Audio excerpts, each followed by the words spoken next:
দর্শক আসসালামু আলাইকুম। বাংলাদেশে নির্বাচন সম্পন্ন করা এবং সবাইকে সুরক্ষিত রাখতে যুক্তরাষ্ট্র সব ধরনের সহযোগিতা করবেন। তো এটি নিয়ে একটি নিউজ এসেছে আরটিভিতে। নিউজটি এই মুহূর্তে আমি আপনাদেরকে শেয়ার করতে যাচ্ছি। চলুন শুরু করি। ভারতে নিযুক্ত মার্কিন রাষ্ট্রদূত এরিক গারসেটি বলেছেন, যুক্তরাষ্ট্র বাংলাদেশকে সব ধরনের সহায়তা করতে প্রস্তুত। এ বিষয়ে বাংলাদেশের নতুন প্রতিনিধিদের সাথে আমেরিকার যোগাযোগ রাখছে।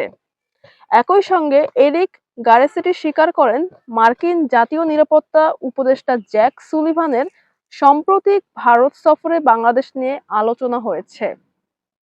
ভারতে কলকাতা ভিত্তিক সংবাদ মাধ্যমে আনন্দবাজারে এ নিয়ে প্রতিবেদন প্রকাশ করেছেন।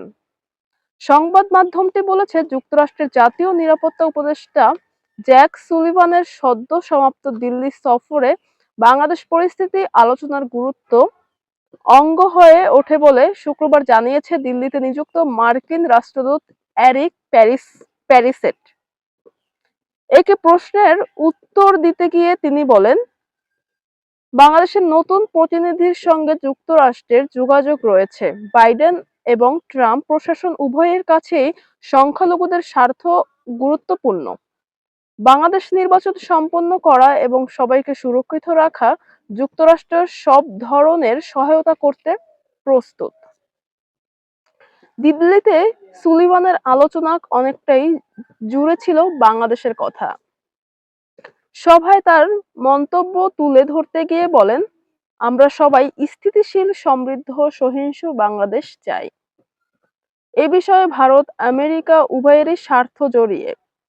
এর জন্য আমরা আরো ঘনিষ্ঠভাবে কাজ করতে পারি। যে কোনো রাজনৈতিক পালাবদলই কঠিন উল্লেখ করে তিনি আরো বলেন, তবে সবসময় ভালো হবে বলা যায় না।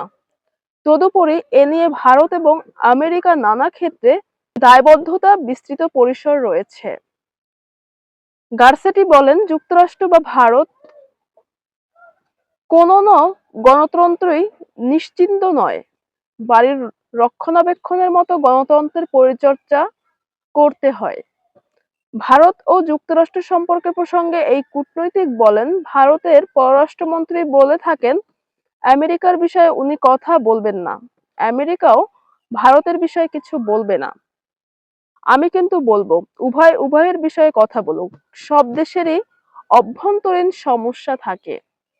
সম্পর্ক অন্তরঙ্গ হলে খোলা মনে আরো কথা বলা যাবে। দর্শক, এই ছিল আরটিভির প্রকাশিত নিউজটি। এই নিউজ নিয়ে যদি আপনার মতামত থাকে সেটা অবশ্যই আমাদের কমেন্ট সেকশনে জানিয়ে দিবেন এবং আমাদের চ্যানেলটি সাবস্ক্রাইব করে রাখবেন পরবর্তী সব ধরনের নিউজ সবার আগে পেতে।